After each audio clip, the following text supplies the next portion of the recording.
Continuous improvement comes in lots of different flavors and styles. I'm Bella Engelbach, and I'm inviting you to journey with me to the edges of lean. Episode 123. You Can't Do Lean Here, Pharma Marketing Edition with Tirrell Payton. Here at the Edges of Lean, I love to talk with people who have taken lean thinking into spaces far from the shop floor.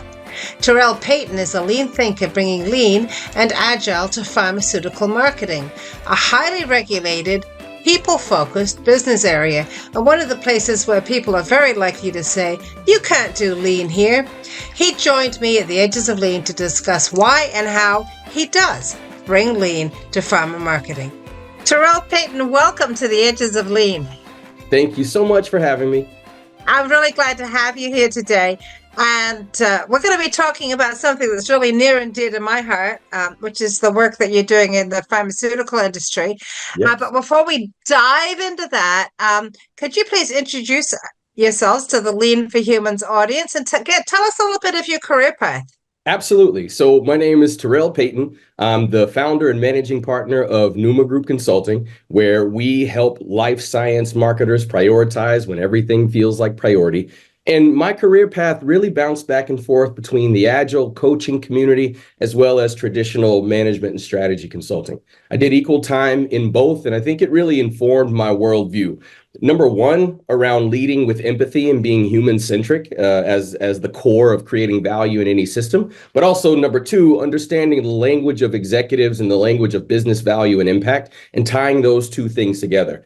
I think one of the criticisms that, folks from the lean, agile coaching community get is often, oh, it's fluffy, it's too theoretical. But then on the other side, one criticism that folks from the traditional management and strategy consulting side get is that, oh, you guys are robots, you guys are androids, everything is very analytical. So while I do think there's a fair amount of the analytical side that helps to translate some of these concepts, especially for executives who are looking for where's the impact, I also think that the way you do it, especially if you're talking about human-based systems, is taking a human-first approach, even if you're talking about something like lean or removing waste. Wow. And how did you get into that? So is it an IT background that you started Yes. in? Yeah. Okay. I have not an atypical background for folks like me. Came up as an engineer, moved into project management. From project management, heard about this thing called agile. From agile, traced all the way back to great grandfather lean to really understand the canon of where these things came from. As my engineering career progressed, I started to become something of an internal consultant. And that's really where I found my passion in learning and understanding how different parts of the business worked and tinkering with things. It was still with that same engineering mindset, but thinking about human systems instead of computer systems. From there, I decided to really throw my hat full into the consulting side of the world. So started with one of the big consulting firms that are known for hiring tech people. And from there, really started to get some reps in the enterprise. And from there, really moved more into, I'll say more systems design and organizational systems instead of just teams and projects. And that's where my current career path has taken me, where now, after leaving big consulting in 2019, I started my own firm with the idea behind bringing some of these concepts to life in a really human way. That's really interesting. And was there a moment, Tirrell, where, coming up as an engineer, where you sort of had an aha and said, hey, these are human systems, it's about the people? Or was that something you always knew? How did that come for you? No, I wish that were something I always knew. I could have avoided a few missteps early in my career. So before my foray into the agile software world, I worked in petroleum engineering, the petroleum business, primarily in creating these gigantic, fail-proof automation systems for large petroleum terminals or facilities. And so if you're on the outskirts of any major city or maybe out by the airport, you'll see these gigantic gas tanks, and that's where the fuel trucks go to fill up, to take gas to the gas station, to take gas to the airport, to take gas wherever it needs to go. Now, those facilities could be a few square miles, but it may only be manned with 4 or 5 people. Typically, a general manager, maybe an electrician, a couple techs, things of that nature. And so the vast majority of these facilities are controlled by these automated systems. And you can imagine there's environmental implications, there's, danger implications because we're talking about flammable fuels. There's other considerations just because of the sheer volume. And then you have all kinds of wonky things like the fuel expanding or contracting in the tank, depending on the temperature and the humidity and the volumetric pressure, blah, blah, blah, blah, blah. So long story short, a large, multi-dimensional, complex system that requires you to take an interdisciplinary look. Mechanical engineering, electrical engineering, fluid engineering, and then finally the software/IT side of things. And all of those things have to work together. So in that extremely high stakes, rigorous environment, I came away with a philosophy that was probably not very much unlike other folks who come up through that same system, which is everything by the book, measure twice, cut once. Everything needs to have an SOP. Everything needs to be infinitely auditable. And in other words, you're trying to remove the variance from this system the same way you would in other non-human systems. And so I think that gave me definitely a grounding in understanding how systems work and how they're interconnected. But it was a bit short-sighted in that my focus was really on the nuts and bolts and the lines and boxes of how the system worked, rather than the human components of how systems work. And that's really how systems really work, right? When we architect these mechanical or electrical or software systems, they're typically a reflection of the mind state or the worldview of the people who were involved. So coming from that environment into more pure software, web software, let's just say, my mindset was very much, it's got to be structured, it's got to be rigorous, it's got to be auditable, everything needs to be by the book, you have to check all the boxes. And then I got introduced to this thing, agile, where it was like, no, you focus on the things that are highest priority, you cut it up into small pieces, you sequence it out over time, but for a window of time, you really focus on the things that are most important that can drive the most value. And don't worry about all of the SOPs, don't worry about all that other stuff. If it has value, it will make its way into the priority of work. And I thought to myself, these people in California have lost their minds. That is no way to run a serious system, right? It was some years later in attempting to transform an organization using that very mechanistic view of organizations that I finally recognized maybe I'm looking at this a bit wrong. So despite the fact that I had been exposed to these human-based systems that are very much based on collaboration and communication in Agile, my brain, my mindset was still thinking, okay, if it's big, if it's serious, if it's enterprise, it needs to be lines and boxes and it needs to be SOPs and it needs to be this way.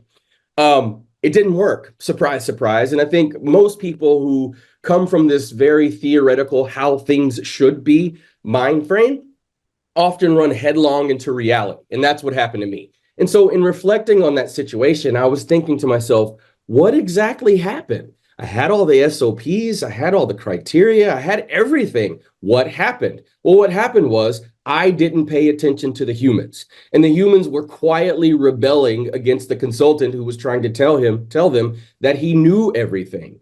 And so that was really where my eyes started to open to think, maybe there's a different way. Maybe there's a different dimension of this that I'm not quite seeing, because my brain wants to go deeper and deeper into detail, deeper and deeper into the complexity to try to understand everything. And I think that is one way to approach problems, and that's the way we teach people to approach problems, especially in engineering. But I think when you shift to systems that are based on humans, trying to figure out every detail about every human is a poor way to go about and doing it. It's almost like you have to take a step back and look holistically into the signals and the interactions of the system that it's giving you, so that you can sense and respond what this system needs, rather than trying to come up with a mechanistic view where it's like, if I push this button and pull this lever, I'll get this outcome. So moving away from the levers and gauges view of the organization and more to this is an organism.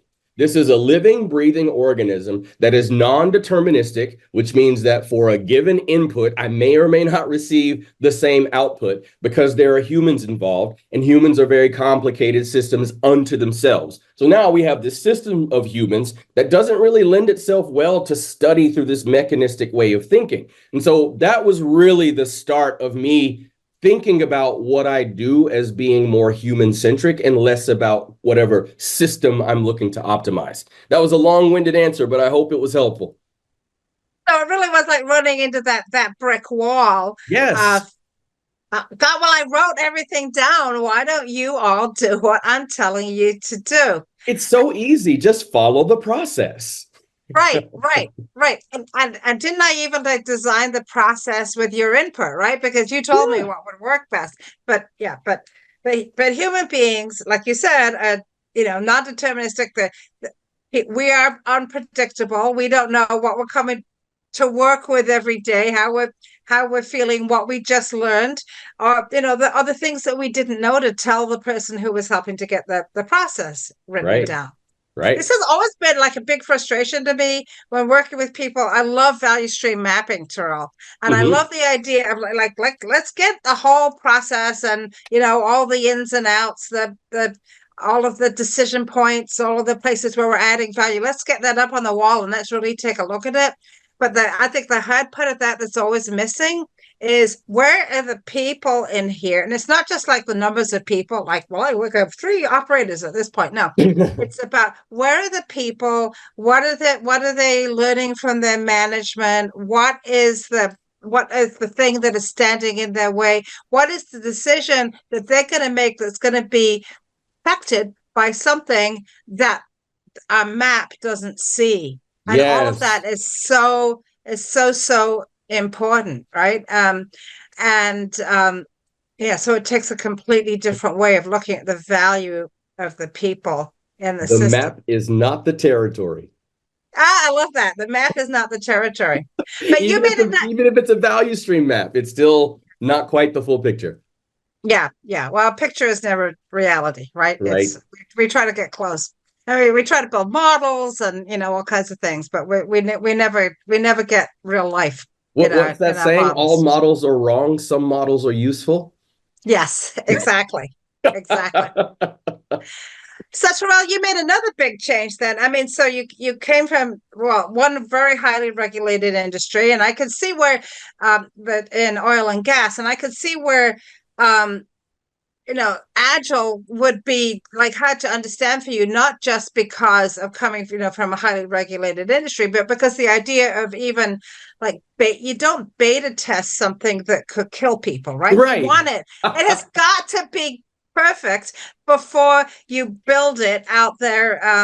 You put that big gas tank out there that can explode. You're not going to beta test in the field, right? So just get to that concept of, we're going to put out, we're going to put out today's version. We're going to put out the beta version where, we're going to deliver something at the end of the week. It's really hard to get around when you're doing a big project in a highly regulated industry. So now you are working mostly in another highly regulated industry that has the capacity, let's face it, to kill people if something goes wrong. So tell us about that. How did you get there? Okay, so I went to graduate school because things were feeling a bit stale. So I went to grad school to try to figure out what's my next career shift. And I live in San Diego. San Diego is a bit of a biotech hub. And so I thought, it sure is, yeah. I've been traveling for a long time as a consultant. It would be very, very nice to shift to an industry where there's a target-rich environment in my backyard. I can make local connections. I won't be on a plane all the time.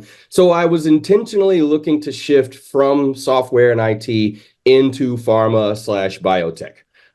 After I finished graduate school, it was relatively easy for me to get a job at yet another big consulting firm that had a deep practice in pharma. And so that's what I did. I knew that with my consulting background, I could make a lateral shift without taking too big of a hit career-wise and salary-wise, and I could learn, get the reps. There was some similarities, obviously, but a lot of big differences. I'll start with the similarities first. Anytime you enter into a risk-averse industry. And pharma is very risk-averse. I'm not throwing anyone under the bus or saying anything controversial by saying that. The notion of innovation, the notion of doing something different or new is almost immediately met with, nope, we can't do that. Well, why not? Because that's always the question I ask. Why? Because we're regulated. Okay. That's always the answer. Well, we're regulated. Well, can you show me the reg? Yes, the next question. Thank you so much. That's exactly where I went, because what I found in the pharma industry is that the person you're talking to, that line of business leader, has gotten more than likely a third or fourth person interpretation of some reg out there somewhere. So I'll break it down. FDA releases either guidance or a regulation. Regulatory affairs gets a hold of it, and they look at it and they see the parameters, and then they make an interpretation. Okay. Then they hand it over to their friends in legal. They say, hey, legal, we want you to look at this to make sure we're not putting the company at any legal risk, so on and so forth. And then legal says, yeah, looks good. But just to be sure, we're going to interpret it like this. Okay. And you can, for those of you who are listening, he's got his hands broad and he's narrowing. So you come into a very a narrow interpretation. Yes, that is getting good smaller.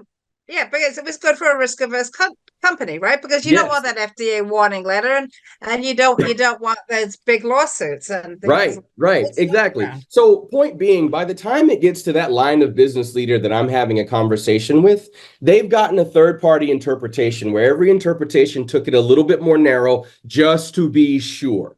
And so that person gets an interpretation of a regulation that says, here's what you can do. And for those of you listening, my hands are very, very close together. So it's a pretty narrow latitude of things that you can do. And so I like to reason from first principles. I had the benefit of working with a very young, very small biotech early in my career switch. And we were developing our internal processes for verification and validation of a new medical device for diagnostic purposes. And so we literally called the FDA and we said, hey, this is what we're trying to do, and this is how we're trying to do it. Can you give us any guidance? And the FDA says, absolutely. Number one, we love to hear this because we actually like the idea of concurrent engineering. Number two, whatever process you develop doesn't have to follow the way that processes normally go. You need to create a process that can generate evidence that you are following that process, and that when you get audited by the FDA or whomever, you can show evidence that this is the process we follow. It doesn't have to be some sort of lockstep process. And of course, with software these days, everything can be automatically time-stamped and put in a system of record and so on and so forth. But the FDA, as well as other regulated industries, tend to have a few things in common. Number one, the knee-jerk reaction is we can't do that because we're regulated. But number two, the culture of the organization tends to hire, recruit, and reward people who are rule followers. And I don't mean that in a pejorative sense. What I mean is you typically have people who are extremely intelligent, very smart, have always been academically successful, typically have terminal degrees, PhD, MD, etc. And they've always lived in the world where there was an exact right and wrong answer. And so when you introduce ambiguity into this kind of system that has always had these very strict rules and structures, people lose their frame of reference and they lose any sense of being able to anchor and reason through things through first principles. And that tends to be a side effect of the industry and the industry's culture, but that's a big part of the thing that we have to try to unlock. One thing I will say, in addition to being risk averse, there tends to be a much stronger culture of agreement and committee, right? There's a stronger sense of democracy that I've found in the pharmaceutical industry compared to, say, oil and gas or even software, where oftentimes people don't feel comfortable making a controversial choice and really setting themselves apart as a leader or as a decision maker by making a decision that may be unpopular because it's against the status quo, but still is the right thing to do. That's a gigantic challenge that I've noticed. And I think it all ties back to the sense of risk aversion, which affects not only how people approach the work, but also how people approach each other. There's in a lot of companies, there's this sense of, well, if I don't go along with everyone, I might be seen as not a team player. And so there's this additional level of cultural conformity that I think comes along with being a tightly regulated industry and having legal folks and regulatory affairs folks and other folks around always kind of policing and watching. In the case of marketers, they always have to go in front of the review committee. Some review committees are very collaborative and very helpful and look at themselves as in service to the marketers. Other review committees see themselves as the last hope before marketing does something stupid. I'm not going to quote the company, but there was a review committee member that I talked to asking about the mission and the vision of the review committee as it pertains to the business. And that is literally what came out of this person's mouth. We are here to keep marketing from doing something stupid. So you can imagine with that overarching umbrella of risk aversion, these internal cultural traits of conformity, of always being right, always having the right answer, not being very comfortable in ambiguity. And then you layer on top of that sometimes a bit of a sense of misguided or misalignment of mission among these groups that are supposed to work together. And you get a very target-rich environment for the kind of work we do. And I think, one of the things that I find really interesting about that is that relationship between, say, medical and marketing, right? So marketing is not really, quote unquote, allowed to be involved in the drug development process. And that, there are reasons for that, right? For sure. But what that means is that I think that sometimes that R&D, and for those of you who are not in the pharma industry, maybe this is the kind of thing happens in your industry too. It'd be interesting to know. But that R&D gets very focused on the science of the particular molecule or device that they're developing. They get all wrapped up and excited about the science. They fall in love with the product. Yes. Marketing is thinking about the patient. Yes. And so, and of course, marketing also has goals to meet. R&D has goals to meet. And I think that, they do get misaligned.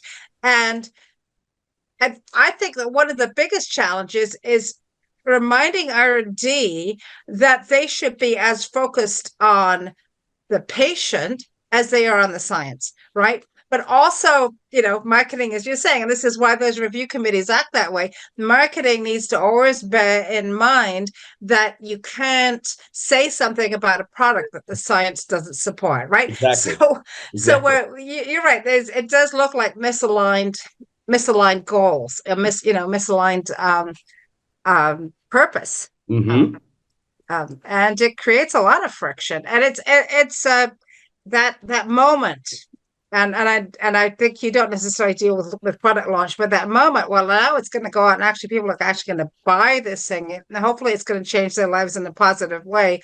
It should be a huge triumph for R&D, but it's only a huge triumph for R&D if marketing is actually able to sell it, right? And that's totally different sort of can of worms. So can you tell us, for the folks who are not involved in this industry, what is it about pharmaceutical marketing that is so challenging?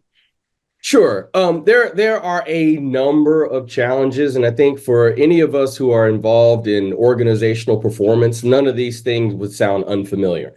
Collaboration. Left hand doesn't know what the right hand is doing. People don't know how to organize and orchestrate the work.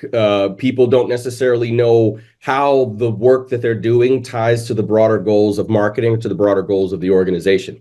But here's where we focus. And I always start this conversation by asking a question. How do you prioritize when you have a mountain of stuff and everything feels like top priority? And to make this a little bit more concrete, imagine a marketing team that has their regular day-to-day evergreen campaigns or keep the lights on or business as usual things that they have to do. And then there's a product launch looming on the horizon, right? So you have this ongoing body of work, but then you have this spike where it's like, okay, how are we going to do this when we're already full with just the things we do day to day? And on top of this, we need to be preparing for the launch. So I think all of us deal with this in our respective roles, but for pharma marketers, it's a particularly acute problem. And I think that problem falls on the back of a few trends that we've seen develop since the pandemic. Number one, teams have forgotten how to collaborate. In a world before the pandemic, companies were very much moving in the direction of open spaces, open collaboration, design thinking, getting people together, cross-functional teams, et cetera, et cetera. The pandemic came and put a nuclear bomb in the middle of that and atomized everyone back to their homes. And I think in the early part of the pandemic, people were just trying to figure out how to deal. Oh, my kids are at home, but I'm also at home, and that causes problems because I'm supposed to be helping my kid with my schoolwork, but how am I supposed to do that when I'm in meetings all day? My husband or my wife, hopefully we can coordinate schedules. Oh, now the UPS man is at the door. This is driving me crazy. And so I think employers at that time were really focused on how do we keep our people productive? And I think a lot of employers saw a big bump in productivity at the beginning of the pandemic because everyone was home and now all of a sudden you could work more. And I think a lot of us did. And it was really challenging to find that balance at the beginning of the pandemic. People started literally zooming out, as in, the Zoom fatigue, having too much time sitting down, not able to find the appropriate balance. So that's one. Alongside that, because everyone got atomized, here we are now, let's just call it 2024, 4 years on from the pandemic. So a whole new generation of professionals have entered the workforce over the pandemic. Teams have switched around, people have gotten promoted. So in some cases, there are teams that have been working together for years that have never met in person, which is appalling. But that's another ongoing, let's just call it, component of the initial challenge. And then third, which is kind of an evergreen challenge, if you will, there's always more stuff to do than there is people and bandwidth to do it. Those three things combined with the fact that people feel socially isolated to really exacerbate some of the challenges we see, where people are afraid to say no, people are afraid to say I'm full, people are afraid to have transparent conversations about priority and what's going to drive business impact and what they should and shouldn't be doing, not even necessarily employee to boss, but even horizontally, because everyone works in teams now and everyone feels this pressure to always say yes and do more. And on the other side of that, you see a few negative impacts. Number one, our marketing campaigns are all over the place. Number two, the focus and the behavior that we reward tends to be on activities and outputs rather than driving outcomes and driving impacts. And so you have people who are like, well, clearly the way I get ahead in this company is by taking on as much stuff as possible, even if the quality of my work output is somewhat negligible. And so all of these things, I think, have put us in an interesting spot. And I've done a lot of thinking about this and a lot of chatting with marketers about it. It's almost kind of like a perfect storm. But the good thing is these are not insurmountable problems. And these are problems that we have already solved in previous generations. And I can hear all of the people that are listening to your podcast right now nodding in agreement because there's nothing new under the sun, right? I think the times have changed, the technology have changed, the interaction model has changed, but the basic tenets of how to get humans to work together effectively have not changed. We just have to find different ways to approach it in this modern era where you're not really close enough to people to smell them the way you would in a true group dynamic where you're literally feeling each other. Are you seeing companies starting to bring people together, say for, a team kickoff meeting? Are those things happening again? We're starting to see a little bit of that. I'm advocating for it pretty strongly. If a company doesn't already have regular quarterly bringing people together, I recommend that as a bare minimum to form some sort of community. Something a lot of executives don't understand is that historically, as in before the pandemic, people used work in their workplace to meet a portion of their social needs because you would go to lunch with your coworkers. You, in some cases, would have communities of interest inside the job. And occasionally your workplace relationships would spill over into quote unquote real world relationships. But still, you would go to a place, you would go to an institution, you'd be surrounded by other humans who are pursuing the same mission. You'd be eating together, you'd be chatting, you'd be having water cooler conversations, et cetera, et cetera. So there were ways that the traditional workplace was actually healthy for us as individuals compared to where we are now. And I don't think we'll ever go back to where we were before. Obviously, it depends on the company and the industry, but the cat's out of the bag. So in a world where a vast many of us work from home, we've been strongly advocating at a minimum, get everyone together once a quarter. Ideally, more often than that, maybe at a departmental level, once every 6 weeks or so in a smaller gathering, or maybe on a regional level, if you've got a critical mass of folks in, say, San Francisco or in the Pacific Northwest, put some funding together to let those people to get together and really form community. Don't worry so much about what's the ROI of this, because the ROI of this is pretty clear. If Bella shows up to work and Bella's got friends at work and Bella feels supported at work, and Bella feels like, if I get stuck doing something, I could call my friend Tirrell and he would either talk me through it or he would refer me to somebody else who really knows about that. So now Bella shows up more engaged. Bella's willing to work harder. Bella's willing to work longer. And more than anything, Bella feels a sense of belonging in that organization. We have to bring back the sense of belonging before we can get to the higher levels of the stack that really have to do with productivity and performance and all of those things. If you think about it as almost like a pseudo hierarchy of needs, and for those of you listening, I tend to gesture a lot with my hands. So right now, I am creating the bottom of the pyramid, so to speak, talking about the foundation. In the work sense, the foundation of us being able to perform well is really feeling like we're part of something and that we belong to something and that we need people and they need us, and everyone has bought into that social contract. So we're really trying to bring that back. Obviously, it's challenging. A lot of companies have divested of office space, have divested of some of the trappings of office life.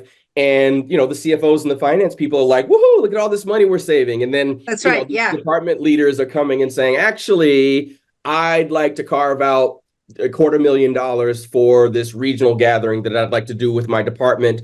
And because not everyone lives locally anymore, we have to fly folks in and, there's logistics involved. But I think it's a useful, helpful, and very effective investment to make. So, people are starting to naturally have quarterly all hands in person, but we're advocating for a bit higher cadence of that, especially as the proximity of people who work together gets closer. We recommend they get together more often. And we're also recommending that for people who might be in an area where the company is not, but they're just local to each other, 3 or 4 people get together every other week for lunch or something like that. It seems really simple. It seems almost trivial, but there's something very, very real to close proximity to each other. We need to be able to smell each other to understand and really connect and create these campfire moments. I'm a big fan of Charles Vogel. I think he mentioned that in one of his books, creating these campfire moments where I think for all of us, if you've ever been out camping and 3 or 4 people sitting around a fire,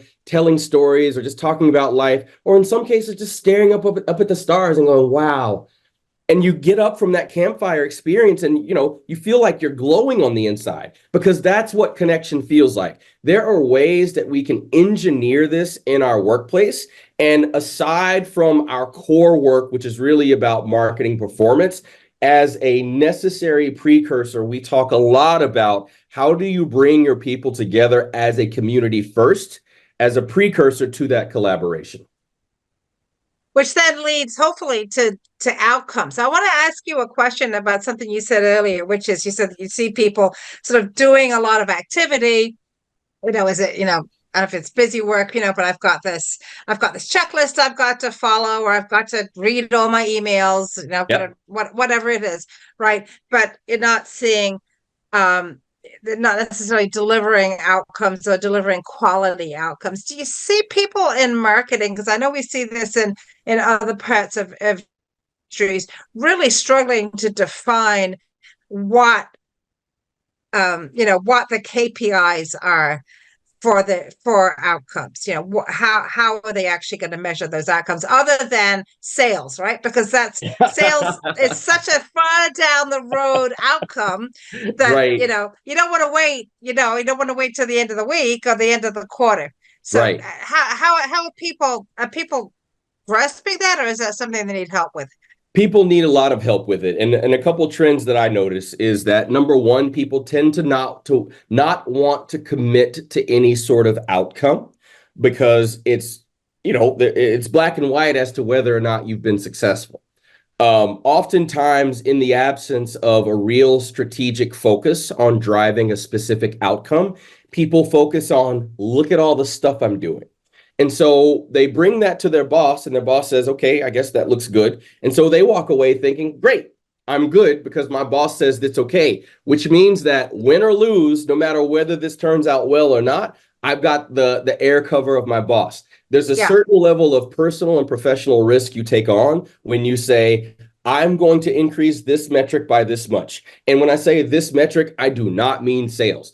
Often sales is used as this smoke screen of, oh no, we can't measure anything because it takes so long. And at the end of the day, it's really all about sales. And to which I always make the argument, sales is a lagging indicator. It's such a lagging indicator. Yeah. Yeah, it's a rear view mirror metric. But what's a steering metric? What's something that we can understand and start to drive in terms of impact that is a precursor to probably a bundle of other things that lead to those sales? In other words, how can we tighten up the aperture of where we're focusing on and really get crisp on what actually matters? So that's the argument that I make internally. But like I said, it's often the argument that I'm making. Another thing that I see is that because there's this reluctance to really bear down and say, this is what we're committing to moving in terms of a key metric, it becomes pervasive in the culture that everyone gets this activity focus. And whenever you ask about, okay, well, how will you know if this is actually working before the 12-month sales cycle or even before the quarterly sales cycle? How will we know this is working? People look at you like you're growing an arm out of the front of your face because it's not typically how people think. And in a lot of cases, people have been doing this for a long time. And when you've been doing something for a long time, you have certain ways that you like to approach things. And so it often becomes a laundry list of tactics that you're going to do rather than a pointed understanding of strategically, how are you going to move this particular set of KPIs in a direction that proves that you are driving the appropriate outcomes for the business. There's a real reluctance for that. And honestly, not a whole lot of rigor and discipline around just the scientific method of how you might go about as a commercial organization in creating a hypothesis, testing it, and then looking at the evidence that either validated that hypothesis or refuted the hypothesis. And I find that extremely interesting, considering that most pharma companies consider themselves scientific organizations. But that scientific thinking doesn't necessarily make its way to other parts of the organization when there's human emotions involved, and it's a lot easier to wiggle out of the disciplined, rigorous way that you should pursue validating whether something is fact or opinion. And that Tirrell, you just actually, that was my TED talk. I did a TEDx talk, and it was exactly about that. Really? It was about, it was about what happens when a scientist leaves the lab. So the scientist will be working in the lab, entry level, postdoc, whatever the degree is, they're working in the lab and they are doing science. They're designing experiments, running experiments, analyzing the data, adapting, creating a new experiment based on what they just learned. The minute, I swear this is true, the minute they become a manager, step out of that lab, some of them never go back to the lab again, but the minute they step out of that lab, that process is forgotten and they start to manage by magical thinking. I would like this thing to happen. So I'll try this, see what, and maybe it happens, maybe it doesn't happen. And then we go back to your oil and gas example as well. Can we just write an SOP and people will follow the SOP and somehow by magic, this thing's going to happen. But that scientific rigor that we use in our R&D labs, in our clinical labs, is the same scientific rigor we can use all over the company, right? And so that's something those PhDs, MDs could actually support the marketers in, if they could teach it in a way that was not not too offensive. And this is how you should be thinking about this. You think this thing is going to work? Well, what's the experiment you can design to see is it going to work or not? Right. How quickly can we run that experiment with good data? All right. What does the data tell us? What are we going to do next? I mean, that's lean, right? That's PDCA. But that is endemic to the pharma industry. And then I think, what I see in other industries is it's just not thought about at all, because if people are coming out of business school, they don't think that way. No, not at all. And I think in pharma, again, going back to one of my original points around, these are people that have been conventionally academically successful their whole lives. And so the primary fear is, what if I'm wrong? What if I'm wrong? And I'm like, it would be great if you're wrong, because then we know. Well, and it's not so much what if you're wrong versus what if you're right. The challenge is, how do we design to figure out whether you're wrong or right as soon as possible, instead of what typically happens is, oh, I feel like we should do this. And then you start doing this, whatever it is, 3 months in, 4 months in, 5 months in, this is not working.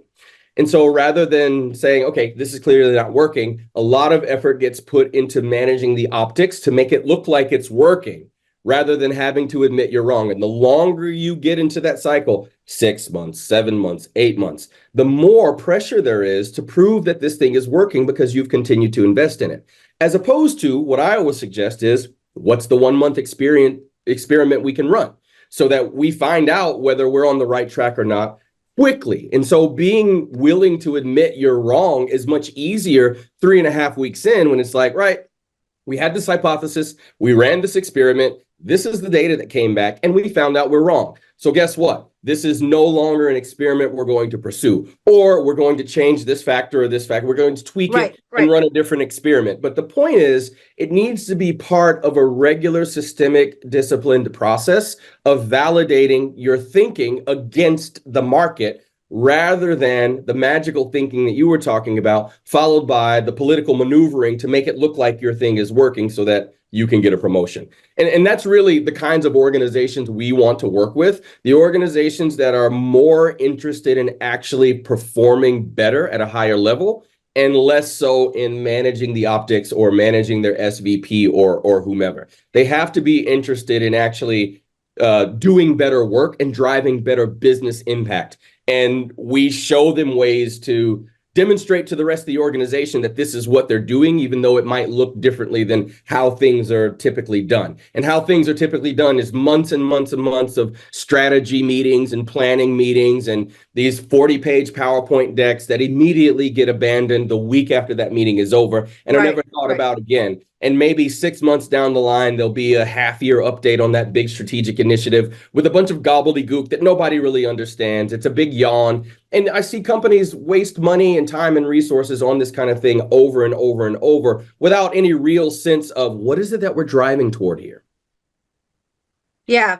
And also that idea that, somebody's going to come in and they're going to show us exactly how we're supposed to do this, or we're going to be able to buy a system that will do it for us. Oh! you keep hitting all my hot buttons. That's the other. That's the sorry, other. Tirrell. Sorry about that. We'll get this piece of software, and then ... It will solve all of our organizational, cultural, interpersonal, and strategic problems. Absolutely not. It can sometimes be useful, but from my perspective, if you don't have the appropriate cultural systems in place, it'll be a hindrance. It'll be another distraction, because now people are pointing all of their ire and the blame on the new system rather than the things that have already been implicated as part of the challenge. In other words, software can often be helpful, but it is insufficient to solve organizational problems. Could you quickly describe for us some of the attributes of a leader that would be successful in the type of system that you're describing? The good system, not the bad one. Sure. I would think, first of all, that leader needs to be willing to model the behavior they want to see in the rest of the organization. Full stop. And so if you're expecting vulnerability, you need to show vulnerability. If you're expecting collaboration, you need to demonstrate collaboration. You need to demonstrate what good looks like. And if you don't know what good looks like, well, you can go to a Bella or you can go to a Tirrell. There's a number of really, really smart people who can help you understand as a leader how you need to show up. So that's first and foremost, demonstrating or modeling the behavior they want to see in the rest of the organization. Second, empathy. I don't know a lot And oftentimes I am the dumbest person in the organization that I've been called in to consult. But I lead through empathy. I lead through asking and feeling and really trying to understand people's perspective. And I think that's a way that, and I tell this to leaders all the time because they say, well, if people would just do what I say, we wouldn't have any problems. And I'll say, okay, listen, dear leader, there is no one in this organization that reports to me. Yet I routinely show up to organizations where no one reports to me and immediately start ordering people around and asking them to do things that will make them uncomfortable or otherwise that they don't want to do. How do I do that? Well, it's not through positional power. It's through empathy. It's through trying to connect and understand where they're trying to go and align what I'm trying to do to their goals. So leaders need to be able to do that. A lot of leaders come up through a business and say you're a VP of marketing. Oftentimes people get into that role because they were really, really good marketers. It's a different job as a leader. It's not how good your marketing chops are. It's how well you can inspire followership, how well you can model the organizational behavior you want to see, how well you can empathize and demonstrate that vulnerability and empathy in every interaction with your people. And then the last one, if you're looking for an organization to help you build into the future, like in order to go from where you are today to where you want to be. As a leader, you have to be willing to be vulnerable and invite people to the journey. So I just mentioned a bunch of stuff that people might not necessarily associate with traditional quote unquote leadership skills, which for the most part, people think for the uninitiated means ordering people around and telling people what to do and how to do it. Yeah. But it's really all about inspiring people to give you their best. And they can only do that when they feel like you have their best interests in mind and that you're on the same side of the value equation, fighting the same fight, but also expressing the same vulnerability and collaboration and empathy and all the things you want to see in your organization. That's what I would put as the new skill set for today's leaders. That's great. Hey, Tirrell Payton, how can people find you?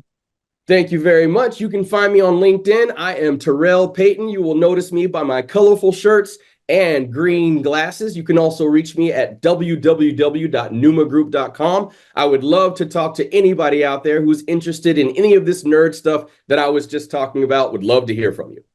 That's great. What's your one piece of advice for a young person starting out? It's funny. It's almost identical to what you asked about leaders. A little bit different, a little bit more tactical. To a young person starting out, number one advice, learn to write. And I know that's not typical and people are like, what? That's left field. Learn to write because learning to write forces you to clarify your thinking and it makes you a better thinker. If you can think and reason through things and you can communicate them either by writing or through speaking, learning to structure your communication, learning to be crisp, learning to have your points well articulated, that will put you ahead of 80% of the people that you encounter, even if they are quote unquote smarter than you. So that's one side. The other side, learn to empathize. You can get yourself out of a lot of sticky situations by leading with empathy rather than whatever neurotic thing you think you should know as a young professional that you don't. Anytime you're in an unfamiliar situation, empathy. What is the person on the other side of this equation thinking? And if I don't know, how might I ask? How might I find out? So that's really what I would focus on. Critical thinking, critical speaking, critical writing, and empathy. Beautiful. Hey, Tirrell Payton, thank you so much for traveling with me to the pharmaceutical edges of lean and all the rest of it. This has been a great conversation. Thank you so much for having me. This is Bella Engelbach, and I'd like to thank Tirrell Payton for being my guest at the Edges of Lean. What did you learn from this conversation? What ideas did it spark? We would love to hear from you. You can find Tirrell at noomagroup.com or on LinkedIn. Find me on LinkedIn or at leadforhumans.com or comment wherever you watch or listen. Don't forget to subscribe and check out all my friends in the Lean Communicators community at leancommunicators.com, where you will find lots of great new content every week. The Edges of Lean is written and produced by Bella Engelbach with support from Podcast Inc. This is a Lean for Humans production.